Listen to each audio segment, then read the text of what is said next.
During the years 1914 and 1915, the image most people had of World War I hadn't materialized yet. The battlefields on the Western Front were still fluid, trenches a couple of years off. Total war had not yet become a reality. Most civilians, soldiers, and even generals still believed that in the early onset of the war, a great, smashing victory would bring the conflict to a sudden end. Out to sea came the first foreboding clouds of total war, beginning with Britain's promised blockade of all German ports. This greatly frustrated Germany's ability to wage a continuous war, negatively affecting not just soldiers on the field, but civilians, blurring the distinction between the front line and the home front.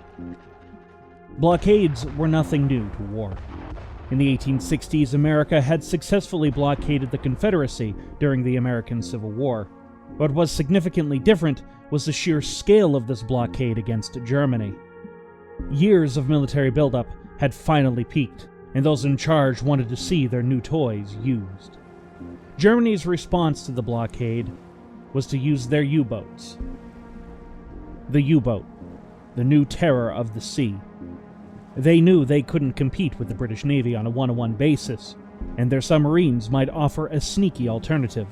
These mechanical monsters had the potential to shift the balance of naval warfare in Germany's favor.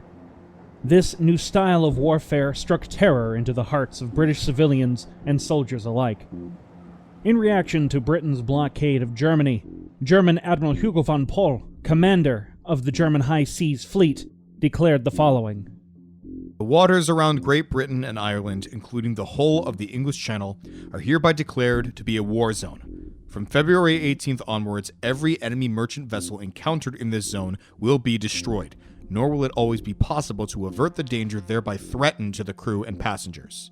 Neutral vessels will also run a risk in the war zone, because in view of the hazards of sea warfare and the British authorization of January 31st of the misuse of neutral flags, it may not always be possible to prevent attacks on enemy ships from harming neutral ships. Navigation to the north of Shetland, in eastern parts of the North Sea, and through the zone of at least 30 nautical miles wide along the Dutch coast is not exposed to danger." One such U-boat was the type SM U-19 model produced in 1913. Only 4 were built: the U-19, the U-20, the U-21, and the U-22. Its length was 210.5 feet long with a beam of 20 feet and a draught of 11.8 feet. They comprised of 35 personnel. On the surface, they had a top speed of 15.5 knots, and while submerged, that speed was reduced to 9.5 knots. Their maximum depth was cleared to 164 feet below the ocean's surface. They had 4 500mm torpedo tubes, 2 in the bow and 2 in the stern. 6 torpedo reloads were carried. When surfaced, the U-boats were also armed with a 66mm deck gun and an 8mm machine gun. The overall idea was to retaliate against the British for what they were doing to Germany. These U-boats would target any supply ship going to and from the British Isles. Due to the Type U-19's limited range, most of these submarines clung to the British coast. Their total range was 11,200 miles when surfaced and only 92 miles when submerged. Thus, the U-boats stayed relatively close to the British shores. Amidst all this was a young and eager officer of the Imperial German Navy, Captain Lieutenant Walther Schwieger. Signing up in 1903, he was one of the first to experience Germany's experimentation with U-boats. He eagerly embraced it.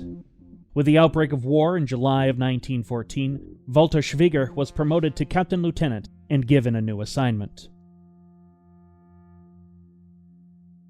Captain Lieutenant Walther Schwieger assumed command of the U-20, quickly establishing himself as one of the most ruthless and successful U-boat captains in the Imperial German Navy within just a few weeks. He sank the first 3 ships he encountered heading to Britain, without hesitation and without mercy, and the crew readily obliged. All 3 were small merchant vessels. Having been captain for only a few months, Schwieger earned his reputation. By many accounts, he was ruthless in battle, but as a captain, he was fair, just, and friendly with his crew. Such attitudes were indispensable in many respects while operating on a U-boat, such as the U-20. Camaraderie amongst the crew wasn't just expected, but necessary. These men would spend countless weeks on the ocean, patrolling, stalking, hunting their prey. After sinking his first 3 ships with the U-20, he and his crew came along their new target. He gave the order to dive, the submarine obeying, lowering itself to periscope depth. Here, Schwieger observed the enemy vessel, noting it was painted white with red crosses, meaning it was a hospital ship carrying sick and wounded soldiers back to Britain. Captain Lieutenant Schweiger didn't hesitate. He ordered a torpedo fired, considering this hospital ship just as much a legitimate target as a merchant or war vessel. The torpedo missed, likely due to a malfunction. This incident propelled the U-20 into notoriety as one of the most infamous U-boats of the war, making headlines across the Entente and Central Powers. Schwieger was far from the only German U-boat commander with such ruthless intentions. The targeting of civilian vessels and hospital ships further antagonized neutral countries against Germany. The most notable and important of these countries was the United States, a nation the Central Powers were eager to keep neutral, but the Entente wanted on their side. With the rapid advancement of both civilian and military technology, the distinction between both blurred considerably. This quickly made adhering to the Declaration of Paris, signed in 1856 by both Germany and Britain, complicated. A piece of the treaty known as the Cruiser Rules outlined the proper safeguards between civilian and military naval targets. Article 1. No merchant ship transformed into a war vessel can have the rights and obligations attaching to this condition unless it is placed under the direct authority, the immediate control, and the responsibility of the power whose flag it carries. Article 2. Merchant ships transformed into war vessels must bear the distinctive external signs of war vessels of their nationality. Article 3. The officer commanding must be in the service of the state and properly commissioned by the competent authorities. His name must appear in the list of officers of the combatant fleet. Article 4. The crew must be subject to the rules of military discipline. Article 5. Every merchant ship transformed into a war vessel is bound to conform in its operation to the laws and customs of war. Article 6. The belligerent who transforms a merchant ship into a war vessel must, as soon as possible, mention this transformation on the list of vessels belonging to its combatant fleet. Article 7. The provisions of the present convention are only applicable as among the contracting powers and provided the belligerents are all parties to the convention.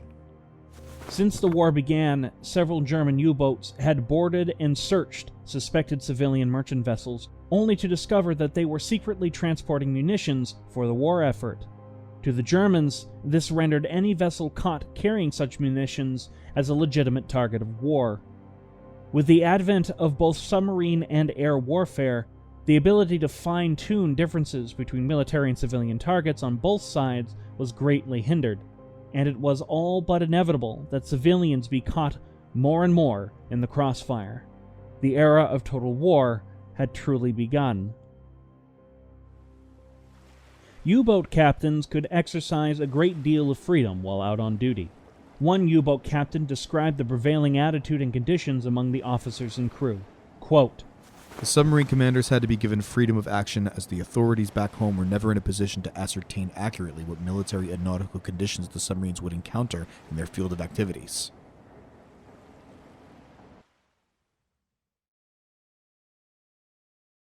Schwieger briefed his crew on their new assignment. Their general orders read as follows, quote, "Large English troop transports expected starting from Liverpool, Bristol Channel, and Dartmouth. Get to stations on fastest possible route around Scotland. Hold as long as supplies permit.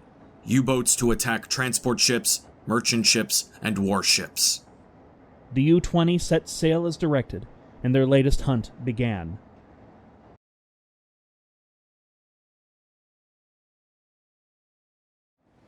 The U-20 was operating off Ireland's southern coast. The day was extremely foggy and overcast. Early in the morning, the U-20's crew sighted a large steamer, the Candidate. Because of the fog, Captain Lieutenant Schwieger had a difficult time deciding if the ship was neutral or not.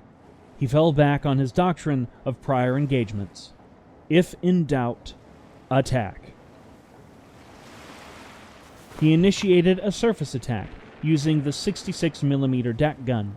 He said, quote, "There was little danger to our boat as being rammed or fired upon," referring to the terrible fog.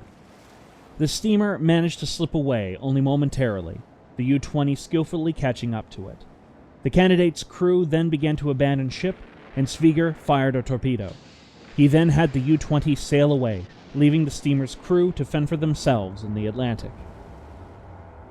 The hunting on May 6th had yet to be completed. They again spotted the thick black smoke of a steamer, and Schwieger ordered the ship sunk. The ship's name was obstructed, and it flew no flags. The U-20 fired a torpedo, striking its target, sinking the ship. Later, Captain Schwieger discovered the ship was named the Centurion, the sister ship of the candidate. The U-20 had just sunk 2 more ships, and Captain Schwieger ordered his ship to dive. He began to take inventory. How many torpedoes did he have left, and how much fuel? As Schwieger thought, they were low on both, with only 3 torpedoes left, and the U-20's fuel supplies falling below 40%. It was standard procedure to keep a couple torpedoes for the journey back to port. Here, Schwieger made one of the most fateful decisions of the war. He decided the U-20 could use 1 more torpedo before they abandoned their patrol. And with his decision made, the U-20 remained, hunting along the Irish coast for any and all incoming targets. During this patrol, the U-20 intercepted a radio message. They learned the RMS Lusitania was sailing toward their patrol area from New York. The timing could not have been more perfect. Schwieger ordered that the U-20 remain on patrol for another 24 hours. At 5:00 a.m., Schwieger surfaced the U-20 to see a cold and foggy morning. Visibility was extremely limited, just as it had been the day before. By 10:00 a.m., the fog had then cleared, revealing a bright and beautiful day, visibility unlimited. It had just turned 1:20 p.m. Watchers observed black plumes of smoke in the far distance, described by Schwieger as, quote, "a forest of masts and stacks." They must belong to several ships. Then I saw it was a great steamer coming over the horizon. Schwieger then ordered to dive to periscope depth, the crew following his orders. They now did what U-boats were best at: stalking, moving into position, waiting for the perfect time to strike. Captain Lieutenant Schwieger knew that should the U-20 be spotted, the massive steamer could easily outrun her. And he was absolutely correct. At their fastest, the U-20 could only travel up to 9 knots while underwater, 15 knots above. If indeed this was the Lusitania, she was renowned for her high speeds, nearly reaching 27 knots. Schwieger would have known this, thus his crew and he would need to approach with great caution. If the U-20 was spotted and the Lusitania began to run, Schwieger and his crew had no hopes of sinking her. Even if she changed her trajectory, they'd lose their upper hand. They'd have only one chance to sink her.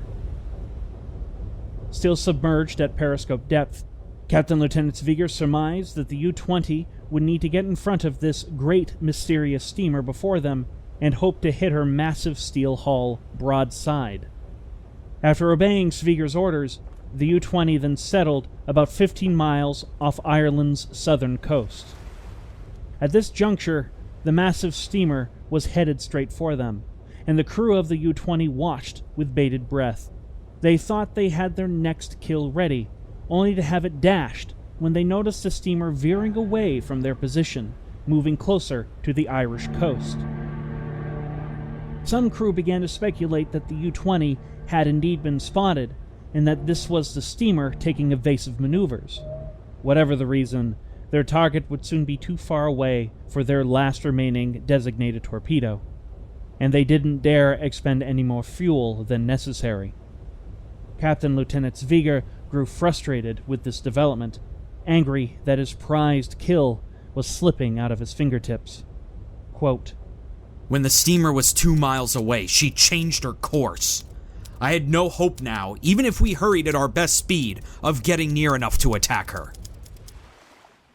Defeated, the crew of the U-20 began to stand down, only a few keeping watch, the U-boat still at periscope depth. That was when something miraculous happened, a total change of fate. To Schwieger's shock, the massive steamer had again changed direction, this time turning hard to starboard. Schwieger couldn't fathom why the steamer would, in essence, double back and change course so radically. But whatever the reason, the U-20's target was now steaming into the perfect position for the U-20 to kill. I saw the steamer change course again. She was coming directly at us. She could not have steered a more perfect course if she had deliberately tried to give us a dead shot. Schwieger now ordered his last designated torpedo armed, and the aft torpedo tube flooded. The time was now 2:09 p.m. Schwieger waiting, the steamer sailing into the perfect position for a broadside shot. Waiting, the U-20 only having one chance to strike their target. They waited until the steamer was about 700 yards away. Now! Schwieger gave the order to fire, and the hiss of the torpedo speeding away filled the interior of the U-20. A massive plume of air bubbles then rushed to the surface. A white foaming line trailed behind the torpedo, known forebodingly as a deadwake, as it sped toward the steamer at around 30 knots. If the crew of the steamer spotted the torpedo, they had no time to react. The deadwake was about to live up to its reputation. The crew of the U-20 saw an explosion on the massive steamer's starboard side, between the first and second funnel. A colossal water geyser erupted from this point of impact, propelling debris even higher than the ship's funnels. Only 10 seconds after impact, the massive steamer began to take on a heavy list to her starboard side, some say as much as 15 degrees. Captain Lieutenant Schwieger described what he saw in his diary. Clear bow shot. Torpedo hits the starboard side right behind the bridge. An unusually strong explosion takes place. The explosion of the torpedo must have been accompanied by a second explosion. Perhaps caused by a boiler or coal or powder. The superstructure right above the point of impact and the bridge were torn asunder. Fire breaks out and smoke envelops the high bridge. The ship stops immediately and heels over to the starboard very quickly, immersing simultaneously at the bow. It looks as if the ship is going to capsize very shortly by the bow. Some witnesses aboard the U-20 described the U-boat's pilot observing the Lusitania sinking, and that only here did they realize they had just sunk said ship, as noted by historian Diana Preston in her book Willful Murder, The Sinking of the Lusitania. However, these reports are extremely suspicious. First, the 4 smokestacks of the Lusitania were unmistakable to most sailors, both German and British alike. Second, the weather had become clear, all traces of fog vanishing. And third, the Lusitania was one of the most iconic ships of its day. The crew of the U-20 had gotten radio confirmation from intercepted British dispatches that the Lusitania was in the vicinity. Captain Lieutenant Schwieger deliberately stayed on patrol for another 24 hours, in part because of his hopes of finding the Lusitania. Whether or not this is true will never be known. The truth is forever lost to time. The second explosion witnessed by Schwieger is a subject of great controversy. In the eyes of the Germans, it could have been caused by the Lusitania carrying munitions from America back to the British Isles. Alternatively, it could have been caused by the cold Atlantic waters reaching a boiler, resulting in a significant explosion. For propaganda purposes, the Germans would emphasize the first possibility, that the Lusitania had violated the cruiser rules and was carrying war materials from the United States. Schwieger described the scene. Great confusion on board. Boats are cleared away and some are lowered into the water. Apparent considerable panic. Several boats, fully laden, are hurriedly lowered bow or stern first, and are swamped at once. Because of the list, fewer boats can be cleared away on the port side. The ship blows off steam. The name Lusitania is visible in gold letters on the bow. They continue to watch the crazy scene unfolding, the Lusitania sinking and listing more and more. Since it seems as if the steamer can only remain afloat for a short while longer, I gave the order to dive to 24 meters and head out to sea. Also, it would have been impossible for me to fire a second torpedo into this crushing crowd of humanity trying to save their lives. Later in life, Schwieger would give a more detailed description of the scene he witnessed and the carnage it wrought. The ship was sinking with unbelievable rapidity. There was a terrible panic on her deck. Overcrowded lifeboats dropped into the water. Desperate men ran helplessly up and down the decks. Men and women jumped into the water and tried to swim to empty, overturned lifeboats. It was the most terrible sight I have ever seen. It was impossible for me to give any help. I could have saved only a handful. And then the cruiser that passed us earlier in the day was not very far away. She would shortly appear, I thought. The scene was too horrible to watch, and I gave orders to dive. It seems both Schwieger and his crew, at first elated over their hunt, quickly regretted it. Did they truly feel regret for sinking the Lusitania, or was it because of the coming backlash? No one will ever know for sure. With the sinking of the Lusitania, the U-20 made its way back to port to rearm and refuel. It only took the Lusitania 20 minutes to sink. Upon learning of the U-20 sinking the Lusitania, Germany acted with great pride. One newspaper reported, quote, "This was a success of moral significance. This refers to the British blockade and Britain's seeming willingness to allow Germany's people to starve." The Germans did not anticipate the public outcry over the sinking, especially from the United States, with anti-German riots breaking out in several cities across the country. Indeed, the sinking of the Lusitania, with many of its passengers being American, drew condemnation from President Woodrow Wilson and brought the United States dangerously close to declaring war on Germany, the exact opposite of what the German government and military wanted. Meanwhile, massive protests against both America and Britain were underway, with rumors abound that the Lusitania was carrying the aforementioned munitions from America to Britain. Some rumors even proclaimed the Lusitania had been carrying Canadian troops, something the United States, Britain, and Canada vehemently denied. Germany's public outcry might compel their government to declare war on the United States. The result was a PR and international relations disaster on almost every front, and foreign attitudes for Germany soured considerably. Captain Lieutenant Schwieger was then ordered to report to Berlin to give his report, where he was treated either with a cold shoulder or harshly in response to his actions. It became clear to him that his decision to sink the Lusitania had done more harm for Germany than good. Schwieger had even been told to lie and to play down some of the vessels he sank in order to help smooth over foreign relations. As a result, he harbored bitterness toward the German Admiralty and the government. To him, Germany should publicly claim the Lusitania's sinking a great victory, and he thus considered any other stances as being cowardly. Nevertheless, Schwieger was able to keep his command of the U-20, and the U-boat was again set out to sea. Then, in November of 1916, over a year after the sinking of the Lusitania, the U-20 reached an anticlimactic end. Because of thick fog, the U-boat accidentally ran aground off the coast of Denmark. Captain Lieutenant Schwieger and his crew put up a great effort to try to get her afloat, but to no avail.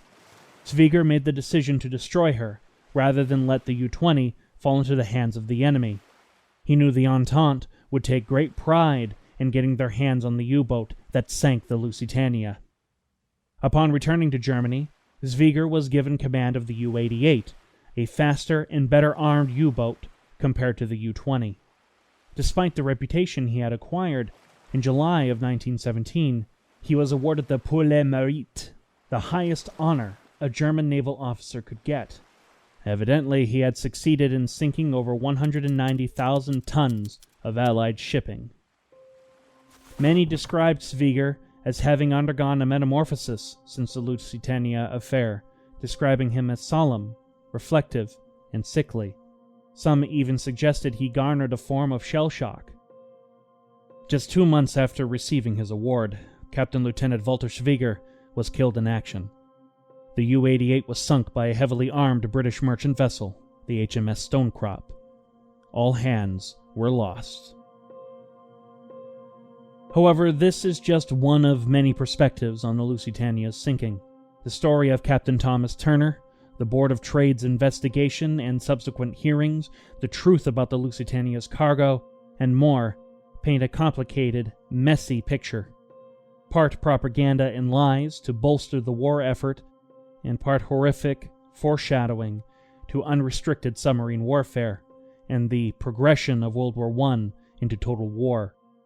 The whole affair was not clear-cut in black and white, instead an ugly, ugly shade of gray.